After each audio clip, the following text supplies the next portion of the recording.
Hace referencia a varios puntos. El primero es los lugares donde se reunía la iglesia. El segundo es por qué es que se le empezó a llamar el día del Señor a diferencia del día de reposo, porque el día de reposo era sábado y el día del Señor era realmente un domingo. Vimos la importancia del punto de adoración más sublime, que es la Cena del Señor, la cual la hemos estado viendo en las últimas 4 o 5 clases. Y el día de hoy vamos a continuar, ya no con ello, sino entramos al otro punto de cómo era la iglesia en el primer siglo, y tiene que ver con los puntos de adoración, alabanza y claro también el canto. Vamos a ver el libro de Hechos y vamos a ir precisamente al capítulo 2 y vamos a mirar en el capítulo 2, precisamente ahí en el versículo 25, 2:25. Vamos a tomar algunas clases los domingos para entender este punto, hermanos. Es un punto que siempre nos preguntan, gente que nos visita, es una de las primeras preguntas que nos hacen. Cuando salimos también es una de las preguntas que nos hacen, y creo yo que con un domingo no va a ser suficiente para entender el punto, porque tenemos que comprender en profundidad la razón y el punto de lo que es el canto, la alabanza y también lo que es la adoración. Y también porque es que hay ausencia de instrumentos musicales en los lugares de reunión, no solamente del primer siglo, pero aún el día de hoy en el siglo XXI, aquí en este lugar. Vamos a ver el punto de adoración, alabanza y canto, y lo primero que vamos a ver es que vamos a ver un poco de historia para mirar la introducción de los instrumentos musicales desde el inicio de la creación, desde las primeras generaciones humanas hasta el tiempo, si Dios permite, de lo que sería el rey David, y si Dios permite ya miraremos más las próximas clases. En Hechos capítulo 2, en el versículo 25, dice así la palabra de Dios. Había varias formas que utilizaban los judíos del primer siglo para alabar a Dios.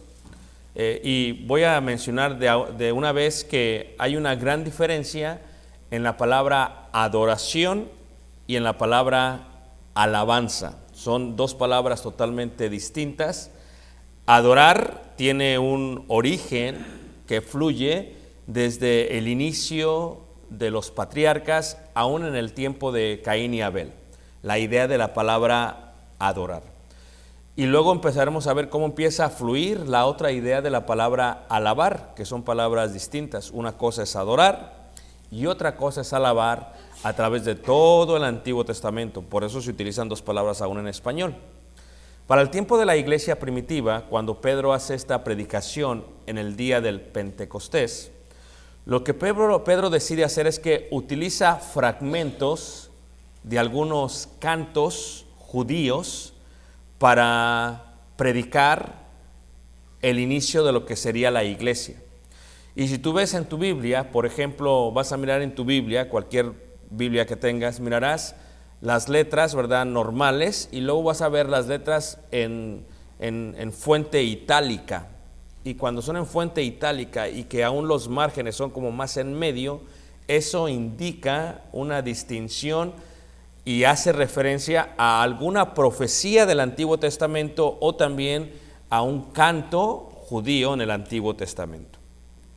Por eso ahí Pedro, cuando predica, dice así: porque David dice de él, y toma un fragmento del Antiguo Testamento, específicamente del libro de los Salmos, el capítulo 16, 8 al 11, dice: veía al Señor siempre delante de mí, porque está a mi diestra, no seré conmovido. Y ese fragmento es una parte de un himno judío, o lo que sería correctamente un salmo judío. Era una forma muy normal en la cual ellos enseñaban, donde normalmente estaban profetizando y de pronto sacaban un fragmento de algún canto judío, que toda la audiencia supiera y estuviese familiarizada con ese fragmento. Luego sigue diciendo también ahí en adelante, por ejemplo, tú lo ves ahí en el verso 26, por lo cual mi corazón se alegró y se gozó mi lengua y aún mi carne descansará en esperanza. Y reiteramos, siguen siendo fragmentos de lo que sería un salmo judío.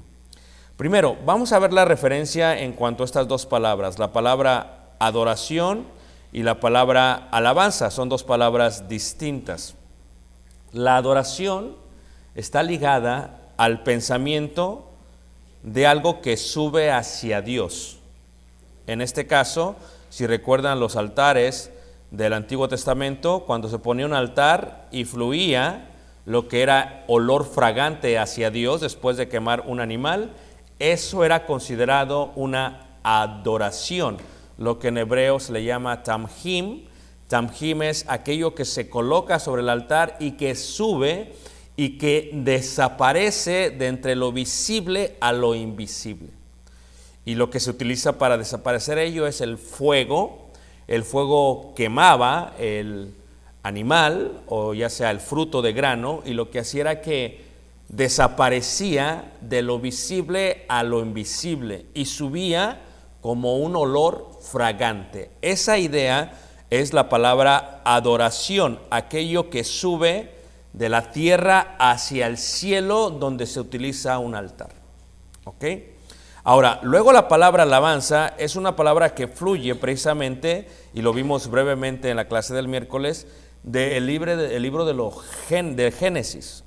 ¿Ok? Es una palabra que fluye, donde la idea de la palabra alabanza significa dar el brillo, darle el brillo a aquello que se lo merece, dar el fulgor, dar la faz, dar el brillo a aquello que se lo merece. Y les decía yo, el ejemplo más perfecto sería un teatro donde encontramos el actor y de pronto se enfoca la luz sobre él.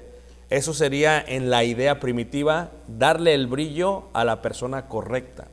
De ahí viene la palabra alabanza. La palabra alabanza está fragmentada en dos secciones y está basada en ello. Por ejemplo, si vemos nosotros en Génesis, en el capítulo 4, en el verso 21, nos daremos cuenta de esta formación. Vamos a ir a Génesis, veremos capítulo 4 de Génesis, y antes de ver el verso 21, vamos a ver Génesis 4 en el verso 26. Génesis 4 en el verso 26, dice ahí la palabra de Dios.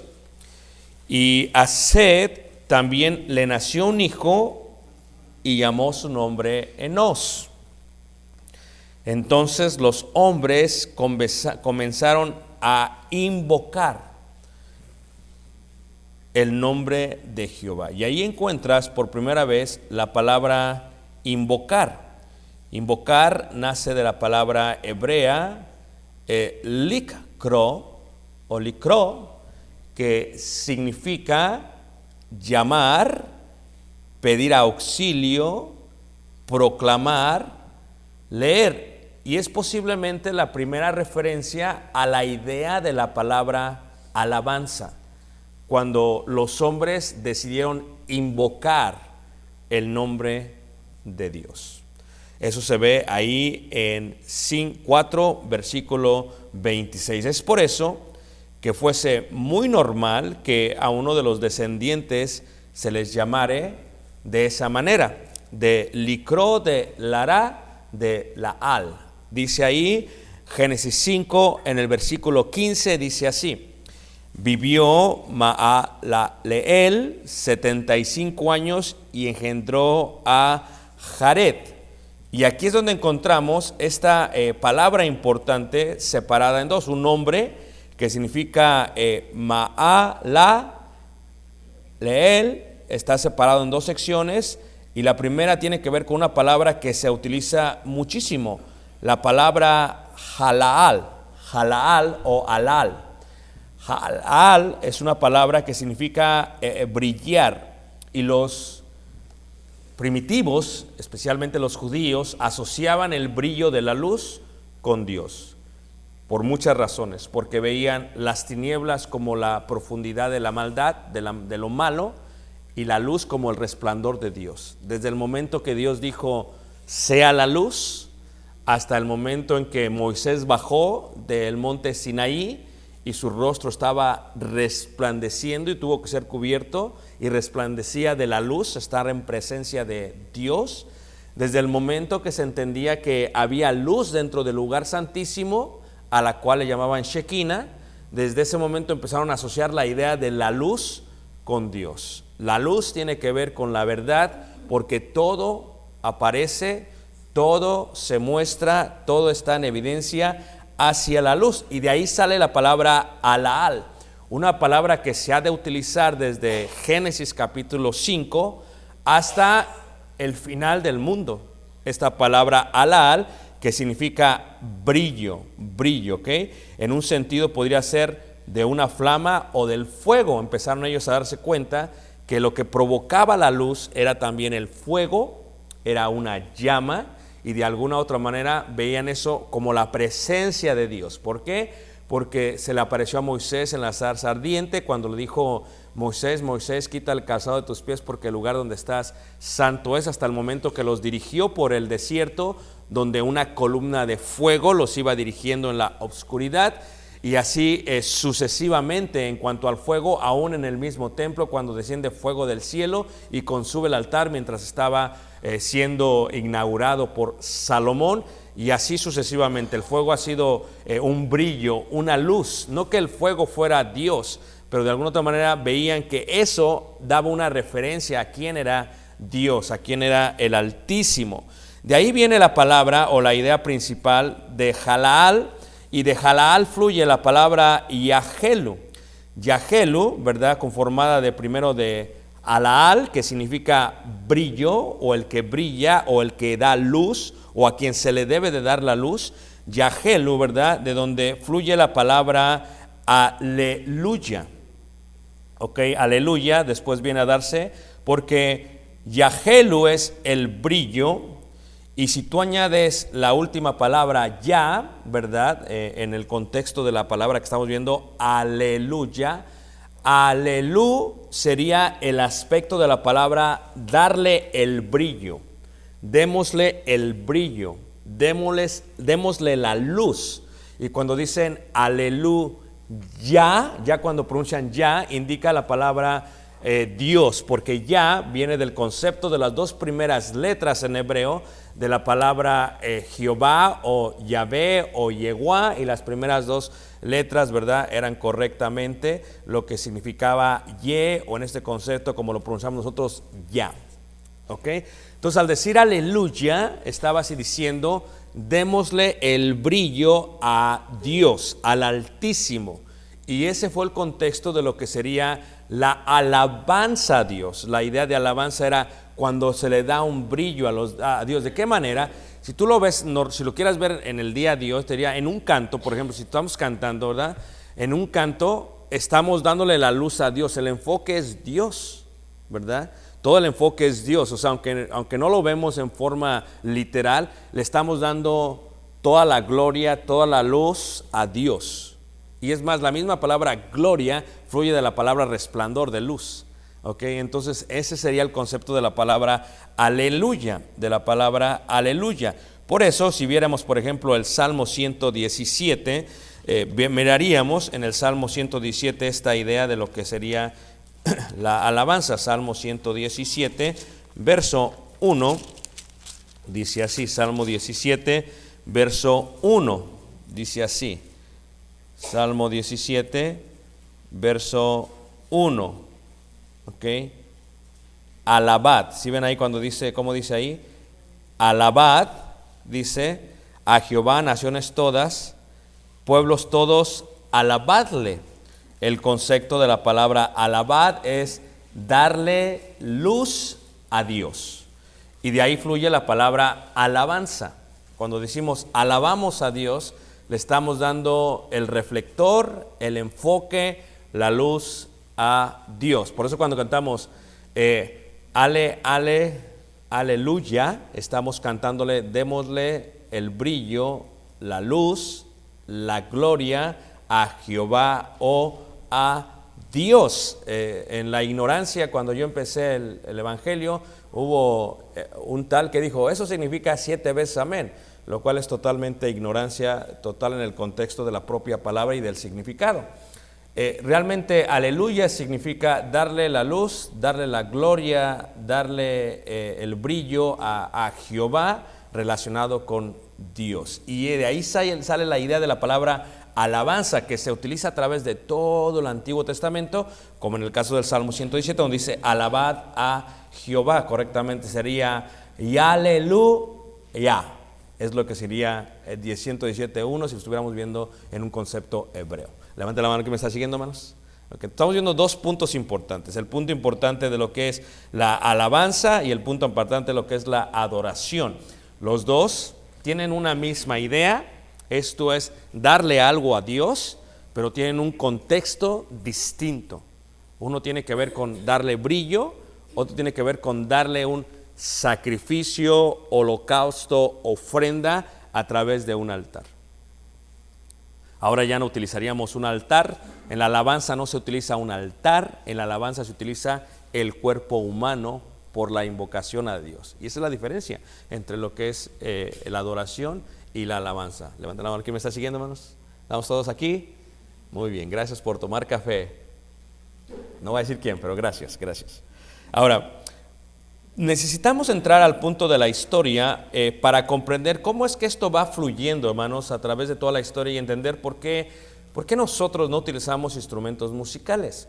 Es una de las grandes ausencias que se ven. Si eres una persona que está empezando a visitar algunas denominaciones o llamadas iglesias, tú te das cuenta de esa distinción luego. Llegas y dices, ¿por qué no hay instrumentos, verdad? Si vas a cualquier otro lugar, se ve como si fueras a un concierto de rock o se ve como si fueras a un teatro. O sea, ¿cuál es la distinción? ¿Por qué no hay instrumentos? ¿Será que no hay ninguno entre vosotros que sepa tocar instrumentos? No tiene nada que ver con ello. Tiene que ver con el contexto bíblico y la forma en que nosotros decidimos adorar y alabar a Dios, pero tenemos que ver toda la historia desde el Antiguo Testamento para comprender por qué nosotros no los usamos y por qué en el primer siglo ves una ausencia total en el libro de los Hechos, en todas las cartas apostólicas y sobre todo en las sinagogas del primer siglo.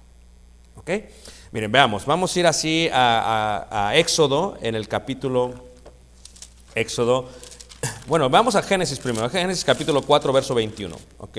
Primero, cuando vemos los instrumentos musicales, hermanos, y el inicio de los instrumentos musicales, su inicio data desde el tiempo también de los primeros humanos que habitaron sobre la tierra. Data precisamente de la descendencia de Caín, quien mató a Abel.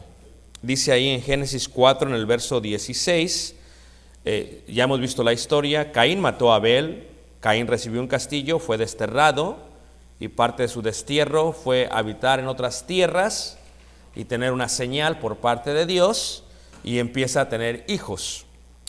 Tiene 5 generaciones que se nombran aquí, desde el 16 hasta el versículo 21, pero la que más me interesa es la parte de cuando uno de sus descendientes, el cual se llama Lamec, toma 2 mujeres y ahí se inicia la poligamía, se rompe la idea de un matrimonio solamente y se inicia, claro, con la descendencia maligna o diabólica de Caín.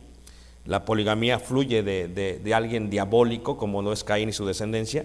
Y luego ellos mismos son los que crean, dice ahí en el versículo 21, 2 de sus hijos, uno de ellos se llamaba Jubal, 21 dice, y el nombre de su hermano fue Jubal, el cual fue padre de todos los que tocan arpa y flauta. Así que los que diseñan por primera vez los instrumentos musicales son parte de la descendencia de Caín. La cuarta descendencia, hijos de Lamec, parte de una poligamía, son los que hacen la flauta y los que hacen el arpa. ¿Ok? Entonces ellos se dedican a eso. Y en la antigüedad, hermanos, siempre los instrumentos musicales están ligados hacia la idolatría. Porque a diferencia del día de hoy, tú no puedes ver la Biblia a través de los lentes del siglo XXI. Es uno de los grandes errores que cometen todos los intérpretes de la Biblia. Lo quieren mexicanizar o lo quieren latinarizar, lo quieren hacer como del día de hoy. No se puede hacer eso, hermanos. se tiene que ver a través del primer siglo. Esto es, la música en la antigüedad no era como la música el día de hoy, donde cada quien trae sus audífonos y oye música.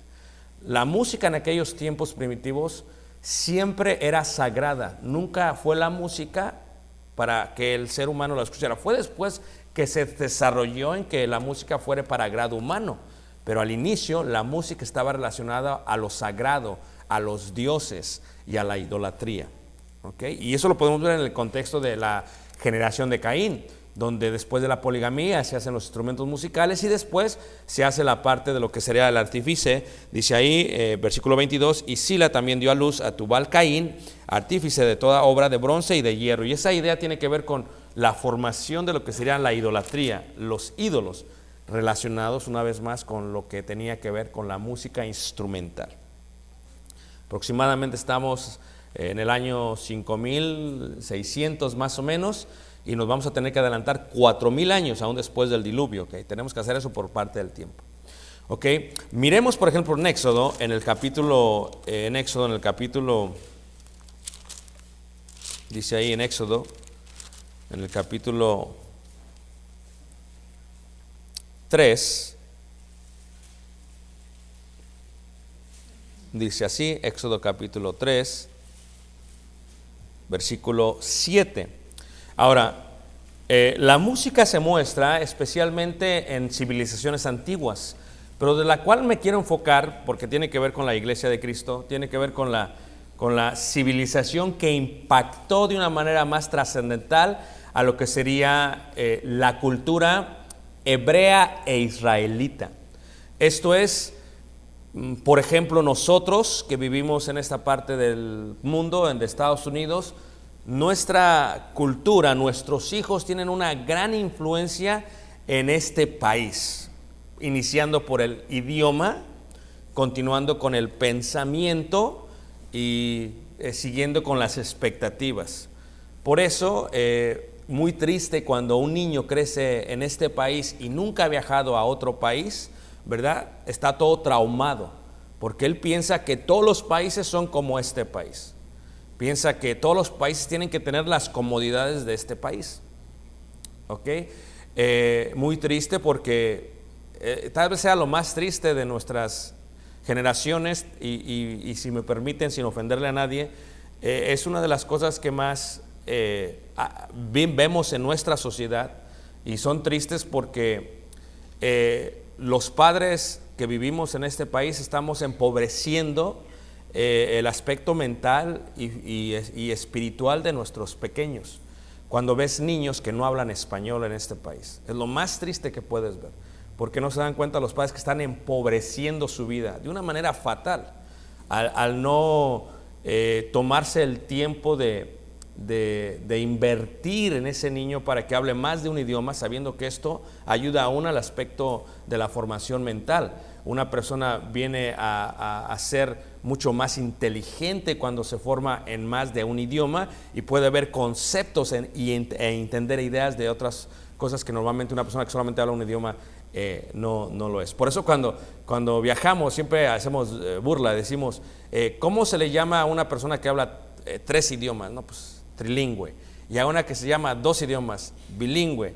Y una que habla un idioma, estadounidense. ¿Por qué? Porque aquí tienen la formación de solamente un idioma, ¿verdad? Y es una de las cosas más tristes y pobres, y es triste que en nuestra congregación hay algunos que todavía continúan haciendo eso. Les invito a que lo consideren, ¿ok? Sus niños son capaces para aprender más de un idioma, ¿ok? Ahora, ¿qué es lo que sucede con la influencia de los israelitas que tienen por los egipcios? Es toda.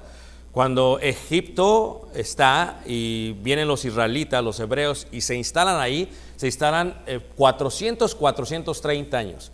Y en la instalación ellos tienen una gran influencia egipcia. Es difícil mantener la identidad, ¿verdad? Después de 400 años. O pregúntale a un indio nativo de Oklahoma o de Wyoming o de Montana, pregúntale a sus generaciones si han podido mantener su identidad. Es complicadísimo por la influencia que tienen el lugar donde están viviendo. Así pasó con Egipto y así pasó con los israelitas. ¿Okay? Dice la escritura ahí en 3, en el versículo 7, 6 y 7, dice que cuando se le presenta Dios a Moisés, dice, y dijo, yo soy el Dios de tu padre, Dios de Abraham, Dios de Isaac, Dios de Jacob. Entonces Moisés cubrió su rostro porque tuvo miedo de mirar a Dios. Dijo luego a Jehová, bien he visto la aflicción de mi pueblo que está en Egipto, y he oído su clamor a causa de sus exactores, pues he conocido sus ¿qué? Sus angustias. Para esto tendríamos que ver un poco de la idea de Egipto, hermanos, y cómo es que los egipcios veían la música. Primero, los egipcios siempre ligaron la música con lo sagrado. No tocaban música por hacer una pachanga, para que me entiendan, una pollada en Perú, para que me entiendan, una fiesta. Eso es la gente aquí que es escandalosa en sus estéreos y en sus carros y en otros lugares, vea que pues quieren decir a la gente que están de fiesta. Es la gente escandalosa, pero no era así. En Egipto, hermanos, la música se veía como algo sagrado, ¿ok? Y tú lo puedes mirar y estudiar. Hay varios historiadores que hablan acerca de la música específicamente en Egipto, y luego que se puede mirar con las ruinas y se puede mirar con la arqueología y con las evidencias arqueológicas de cómo se utilizaba la música en los aspectos de Egipto, siempre sagrada. Por ejemplo, en cuanto a la música de Egipto, hermanos, solamente eran las mujeres las que tocaban los instrumentos, no eran los hombres. Y por lo tanto también eran solamente las mujeres las que danzaban, porque empezaron a dar cuenta de que con la música había un movimiento del cuerpo, pues era normal, el cuerpo tiene agua, provocaba al baile. Así que las mujeres solamente bailaban y tocaban los instrumentos, pero no lo hacían para los hombres, sino que lo hacían para los dioses egipcios. Y el hombre, había un hombre, un varón, que declaraba lo que era poesía, o lo que se llama endechar, o lo que se le podría llamar la dirección. Daba la poesía y luego salían las mujeres con los instrumentos musicales bailando, y lo hacían de esa manera. Esa era la manera que lo hacían los egipcios en el año 1500 antes de Cristo, ¿verdad? Mucho después de Abraham, en el río Nilo, a sus orillas, donde los israelitas vivieron 400 o posiblemente 430 años, como dice la escritura, la cultura judía afectó. Y la fuente la pueden ver, es el historiador Filón, Vitamosis, volumen 1, sección 5, que habla acerca de la música instrumental en el aspecto de los egipcios. Siempre se veía de esa manera, y solamente los que tenían que ver con la música eran los sacerdotes, o en este caso las sacerdotisas, que ayudaban a la provisión de ese aspecto. Aquí pueden ver una pintura, ¿verdad?, que se muestra en ellos. Se ven las mujeres, se ve el arpa, que eran instrumentos musicales que utilizaban ellos de alguna u otra manera. Y también pueden ver el baile. Era muy normal para las egipcias, bailar y tocar. Y es importante porque al principio, hermanos, eran solamente ciertos instrumentos musicales. Después del tiempo empiezan a salir otros instrumentos musicales, ¿verdad? Por ejemplo, al principio los instrumentos tenían que ver solamente con un tambor y tal vez con un par de címbalos. Después se empezaron a añadir las arpas, que vinieron a ser el gran parte de lo que era el cuerpo musical de toda la orquesta. Y las melodías solamente eran suaves y melodiosas, no eran así como la tambora, pam, pam, pam, no, era suave, era tranquilo, porque era para los dioses egipcios. Después, muchos siglos después, es donde se empiezan a añadir las flautas y los instrumentos de percusión, y así empiezan a colocar dentro de la música un tono más fuerte y demandante. Y esto fue lo que vivieron los israelitas durante 430 años, mientras estuvieron ¿qué? En Egipto. Levanta la mano, ¿quién me está siguiendo, hermanos? ¿Todos están todavía aquí? Entonces tú tienes que ver a los israelitas viendo de esta manera. Por eso un ejemplo que les puedo dar sencillo es, ves a un rapero el día de hoy, escandaloso, moviendo sus manos, moviendo su cabeza. Entonces tienes ahí a cualquier chico haciendo lo mismo, aunque no sea de la misma raza, aunque sea latino, aunque apenas está hablando inglés. Porque ¿qué es lo que hace? Empieza a imitar, porque está siendo influenciado por una cultura. ¿Ok? ¿Todos me están siguiendo, hermanos? Entonces, los israelitas, quienes vivían en otro lugar, después vinieron a ser esclavos, vieron la música y la conectaron con lo sagrado.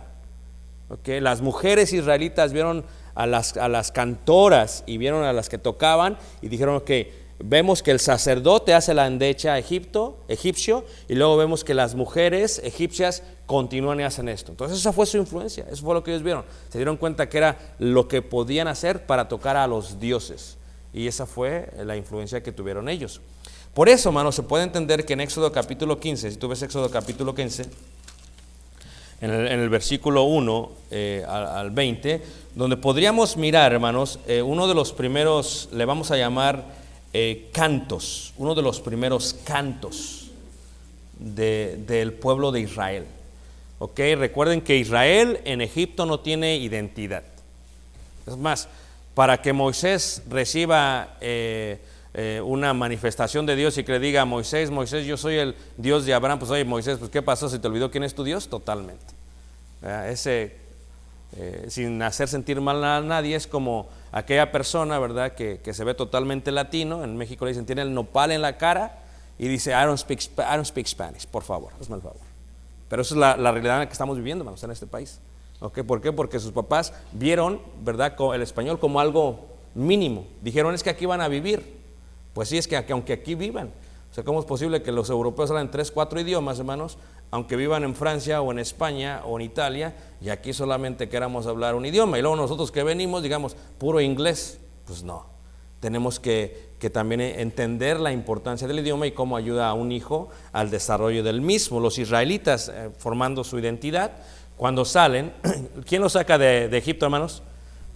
Moisés educado conforme a todo lo egipcio, se creía adoptado, ¿verdad? Muestra la Biblia por la hija del faraón, venía a ver posiblemente un faraón iba a ser. Entonces cuando los saca y los judíos ven las 10 manifestaciones que son las plagas, ¿verdad? Cuando ven las manifestaciones que son las plagas, el río Nilo, la rana, los pies, cuando ve todo y lo saca, van a cruzar el Mar Rojo, y cuando finalmente lo cruzan, quien está dirigiendo es Moisés. Ahora, ellos están mirando a Moisés y ellos no entienden, pero lo están viendo como un líder que está hablando con un Dios, que los israelitas no saben quién es.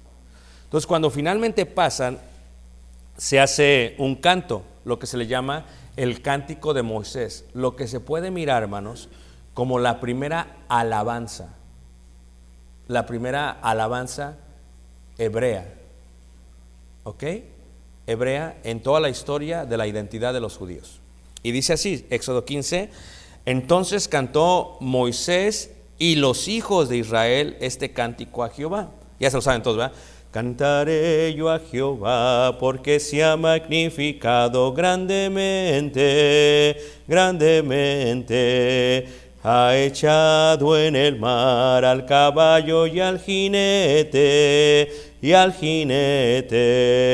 Jehová es mi fortaleza y mi cántico. Jehová es mi fortaleza y mi cántico, y ha sido mi salvación. Por eso cuando ustedes ven en sus Biblias impresas, esos fragmentos no se ven normales como el resto, ¿se dan cuenta? Se ven como más centrados, porque eso es una alabanza, un canto, algo hacia Dios. Levanta la mano que me está siguiendo, hermanos. Entonces los israelitas ven esto, ven a Moisés, dicen, ok, ¿qué hacían los egipcios? Dirigía a un sacerdote, y luego ¿quién seguía? Las mujeres. Y seguía con instrumentos musicales, y con baile, con danzas. Sépase que aquellos bailarines que me están escuchando, sépase que el baile nunca fue un gozo carnal, humano. Siempre estuvo relacionado con los dioses. Se le bailaba a los dioses. Nunca se bailaba para disfrutarlo. El día de hoy ya bailan para disfrutar. ¿Quién es tu Dios? Eres tú, porque dices, mira los pasos que doy. Soy una tremenda pirinola, ¿verdad? Eso es lo que es. La danza y el baile fluía en la antigüedad de los dioses. Ahora, en el capítulo 15 ahí mismo, en el versículo 20, la hermana de Moisés y de Aarón, claro, dice ahí, y María, la profetisa, dice, hermana de Aarón, tomó un pandero en su mano. Y todas las mujeres salieron en pos de ella con panderos y ¿qué? Y danzas. Ahora, ¿por qué? Porque vivieron 430 años en Egipto. ¿Por qué? Porque Moisés está alabando a Dios, a Jehová. Ellas dicen, ¿qué hacemos? Pues entra, hija, como le hacían los egipcios. Entonces agarraron el pandero y los instrumentos y pum, y empezaron a danzar. ¿Ok? Era la manera en que lo hacían los egipcios. Esta fue la influencia que tuvieron los israelitas, fue la razón por la cual lo hicieron. Levanten la mano. ¿Quién me está siguiendo todavía, hermanos? Ok, es muy importante lo que estamos viendo. Ahora, sin embargo, cuando llegan al Sinaí, hermanos, cuando llegan al Sinaí, reciben por parte de Dios todos los mandamientos. Ok, Éxodo capítulo 20, reciben todos los mandamientos. Ok. Entonces, primero reciben los 10 mandamientos, luego reciben los próximos 603 mandamientos, ¿ok? Entonces, formamos 613 mandamientos, lo que reciben todos los mandamientos, lo reciben en el Sinaí. Ahora, ¿qué dice la ley de Moisés en cuanto, o la Torá, en cuanto a los instrumentos musicales? ¿Qué dice? Cero, no dice nada. No hay nada que ves en la ley de Moisés dada a los israelitas por Moisés acerca de los instrumentos musicales. No lo hay. La única referencia que hay de algún instrumento o que podríamos catalogar como instrumento es la de las trompetas. La de las trompetas. Sí, se mencionan las trompetas 25 veces en la ley de Moisés, pero las trompetas no son como las trompetas del ejército mexicano, ¿verdad? O la del mariachi, no tiene que ver con eso. La trompeta que hace referencia a Moisés no tenían que ver con la música instrumental, tenían que ver con la dirección o indicación que el pueblo tenía que recibir a través de la trompeta. Se anunciaba el tiempo específico de alguna fiesta ceremonial judía. O si tenían que avanzar, o si tenían que luchar, o si tenían que... Era eso. No tenía nada que ver con música instrumental, sino con la dirección que se le daba a ¿quién? Al pueblo, al pueblo. Ahora, cuando llegan ellos a la tierra prometida y finalmente la cruzan, ¿ok? Se muestra algo interesante acerca de lo que es el cántico, y se muestra lo que es el cántico. Mira cómo dice Deuteronomio, capítulo 27 y versículo 28, 27 y 28, dice así. Cuando llegan ellos a tierra prometida después de 40 años y pasan el río Jordán, hermanos, cuando pasan el río Jordán, o sea, tú tienes que visualizar, los judíos no tocaron instrumentos musicales por 40 años para adorar a Dios. ¿Por qué no lo hicieron? Porque la ley de Moisés no dice nada al respecto. O sea, su única fiestecita fue la salida del Mar Rojo. ¿Ok? Fue la única fiestecita que se echaron. Porque después de eso ya no hicieron más, por 40 años. Y cuando entran ellos, hermanos, a la tierra prometida después de 40 años, Deuteronomio 27, 28, entonces se muestra, hermanos, una vez más, la idea esencial de lo que sería alabanza. Alabanza, ya vimos lo que es alabanza. ¿Todos están aquí, hermanos? Por eso te voy a explicar eso al principio.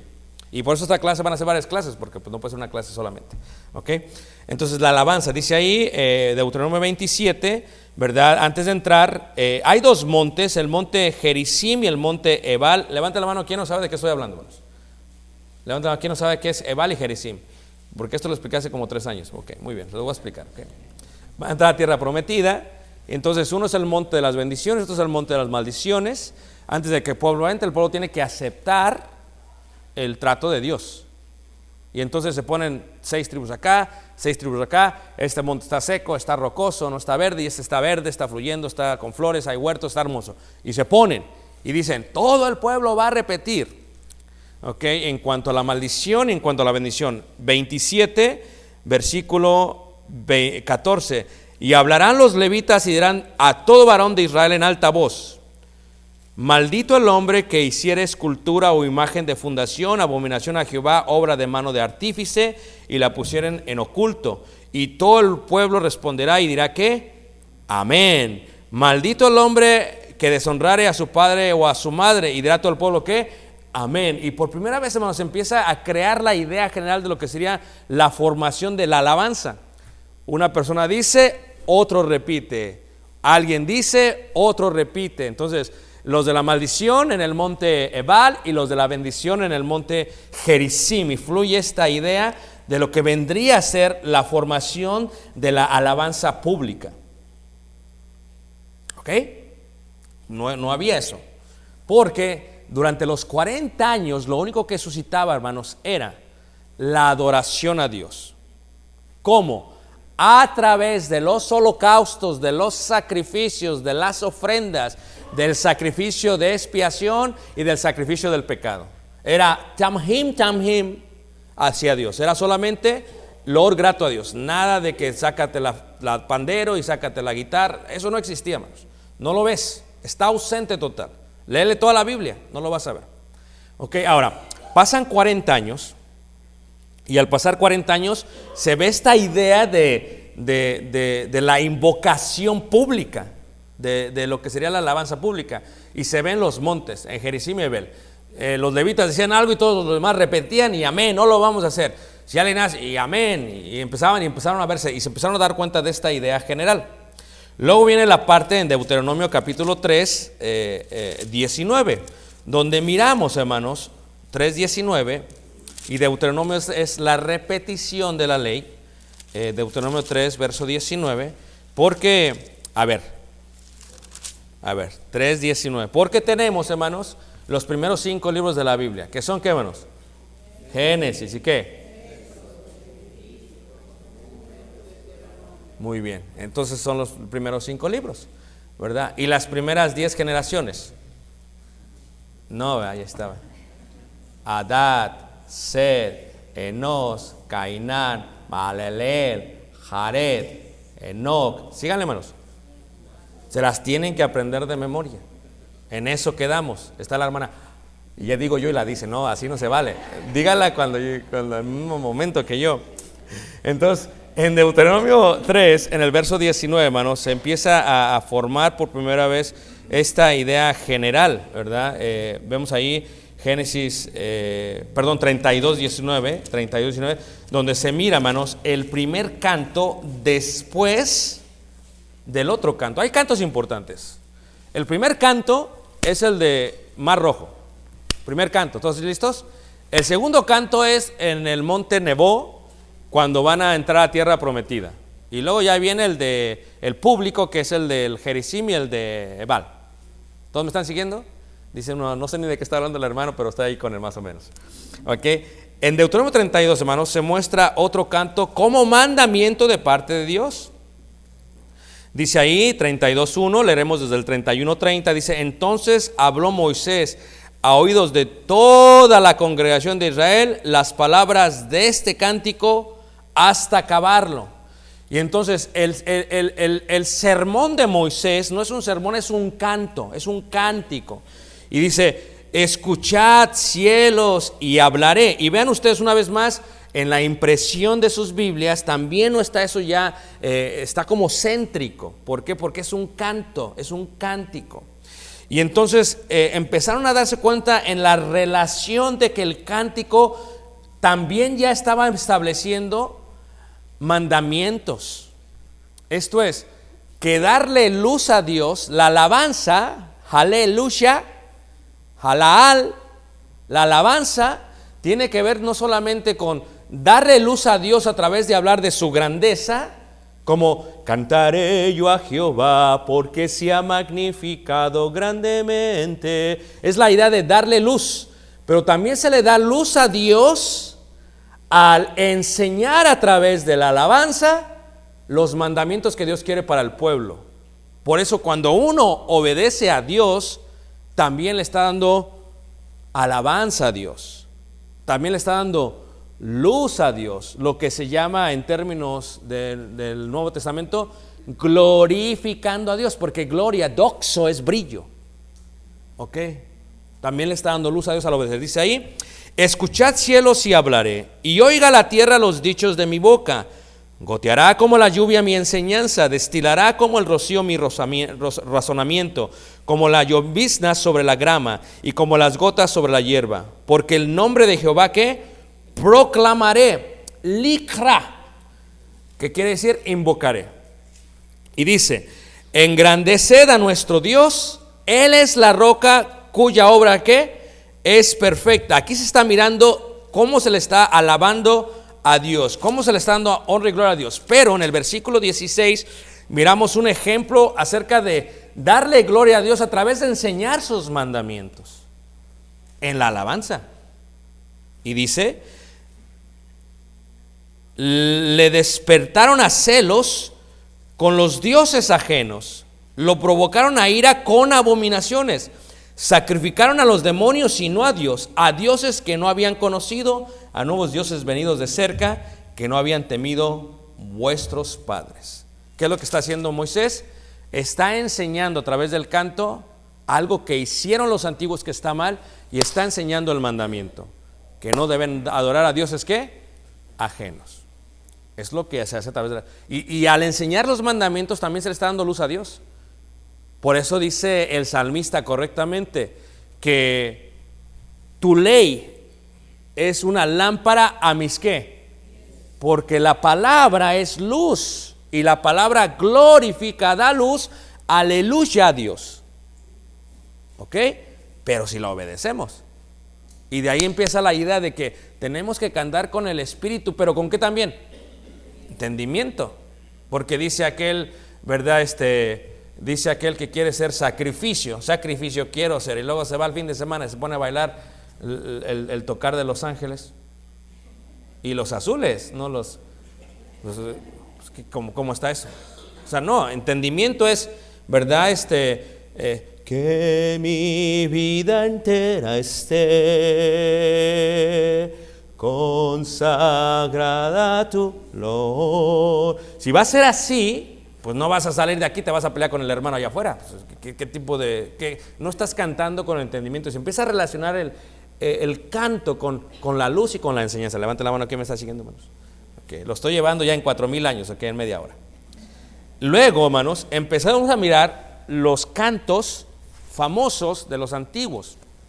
Ok, entre ellos colocamos 6. Llegan a tierra prometida, saben la historia.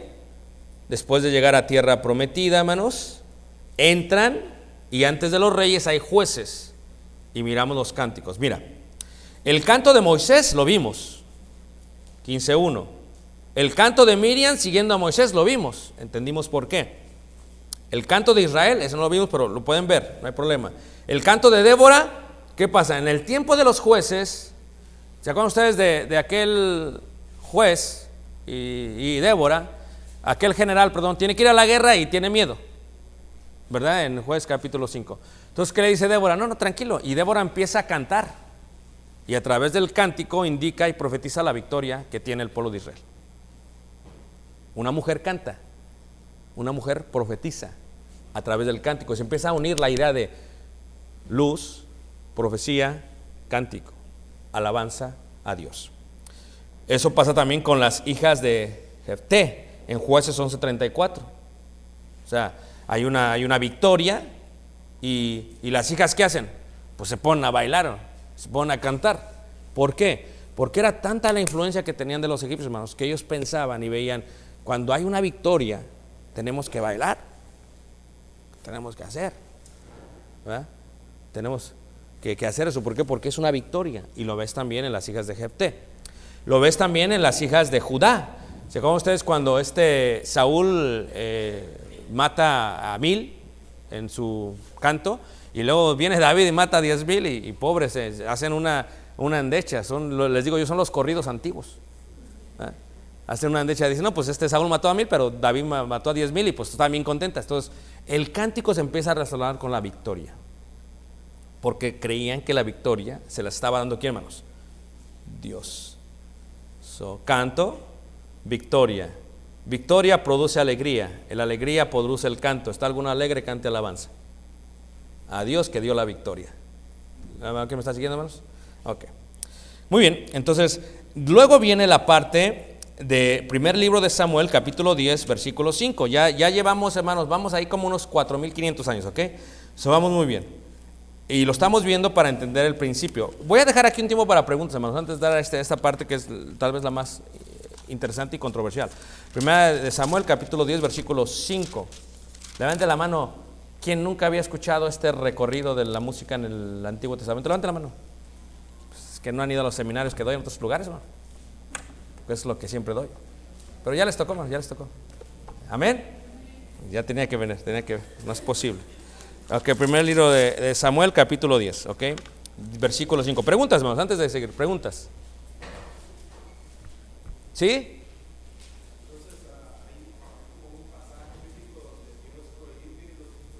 Eso es lo que vamos a ver, para allá vamos. Eso es como la tercera clase, faltan 2 horas más.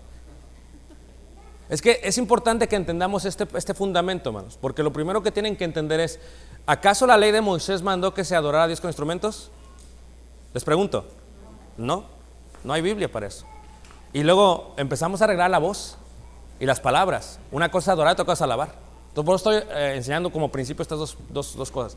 Vamos a ver que con la llegada de David y con la llegada del templo, fluye algo interesante y es lo debatible, la parte de los instrumentos musicales.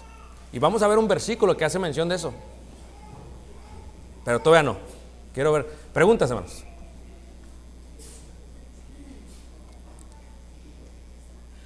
Preguntas.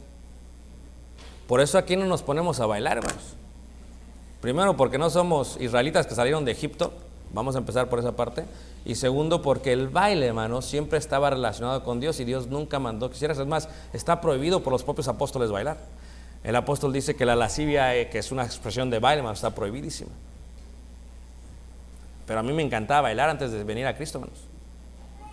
La cumbia, el rock. ¿A ti también va, Tony? Ramón Ayala, Luis Enrique. No, y a Jaime, ¿qué digo? Era un rapero profesional. Vanilla Ice, MC Hammer, Milli Vanilli. No, tengo un repertorio de ellos, de la tía Paquita, la del barrio. No, hermana Luz. Lo que quería comentar es que también hay veces que pues estás en el evangelio y yo casi en el principio oía a alguien que decía pues ibas a las fiestas pero tú no ibas a bailar, No. ¿verdad? O ibas a los conciertos y no, pues tú no participabas en verdad, pero o sea es lo mismo, tú estás apoyando eso. Sí, vamos a entrar, ahorita me voy a enfocar solamente en la parte primero de la música, el canto, y ya cuando lleguemos a la parte práctica del Nuevo Testamento voy a hablar un poquito más de eso. Pero sí es correcto, o sea, es correcto.